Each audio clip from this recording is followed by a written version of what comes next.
Let's look at how to graph a couple of equations. All right, the first one says 2x plus 3y is equal to 12. Now, first of all, consider the possible solutions. Anytime you have an equation that has two variables in it, you don't have just one solution. You have an infinite number, because I could reduce x and increase y, or increase x and reduce y. There's a lot of numbers that could go in here that would make this a true statement. So it's easier to draw a picture of those solutions, and that picture is what the line is on a graph. All right, so let's look at this one. This one's in standard form. So one of the quickest ways to graph this is going to be to find the two places where it crosses the x and y intercept. So what you can do, first of all, and you can make a little XY chart if you want to, but what we're going to do is we're going to fill in 0 for x and solve it, and then we're going to go back and fill in 0 for y and solve it, and that's going to give us two ordered pairs, and you can connect those two dots and get a line. So if I fill 0 in for x, I'm going to have 2 times 0 plus 3y equals 12. So that's 0. You get 3y is equal to 12. So y is 4. All right, on the next one, I'm going to go back and just fill in the y. So now I have 2x plus 3 times 0 is 12. That's 0. 2x is equal to 12. Divide both sides by 2. So x is 6. All right, let's plot these 2 points. Now remember, the first number tells you how far to go to the right or left. So 0 means I'm not going anywhere.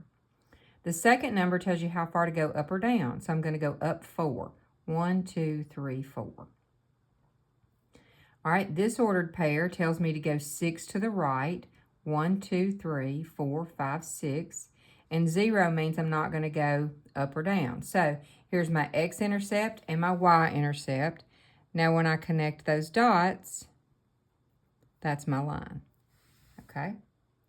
Now let's look at number 2. This one is not in standard form. It's actually in what we call slope-intercept form, which gives you another alternative on how to graph it. Now you can do the same thing. Do 0 for x, 0 for y, or since it's already in the form, this is your slope and this is your y-intercept. So first we're going to go to the y-intercept. It's at -4. So you go to your y-axis and you're going to count down 4. 1, 2, 3, 4. So that's 1 point. Now your slope, if you remember, slope is rise over run. So we need a fraction here. Well, I have a whole number, but you can turn it into a fraction by putting it over 1. So now 3 is my rise and 1 is my run. So I'm going to start at this dot and I'm going to go up 3 and over 1. So up 3 and over 1. And you can keep on going if you want more than 1 point. 1, 2, 3 over 1. So this line looks like that. Now if you had wanted to, you could take this equation, 2x plus 3y equals 12, and you can put it into slope-intercept form. How would you do that? Well, you're just going to solve for y. So that means first you would subtract 2x from each side. So that's going to give you 3y is equal to -2x plus 12. Then you divide by 3 all the way through. And that's going to give you y is equal to -2/3 x plus, and the 12 over 3 is 4. So let's just go back and see if it graphs right on top of this line.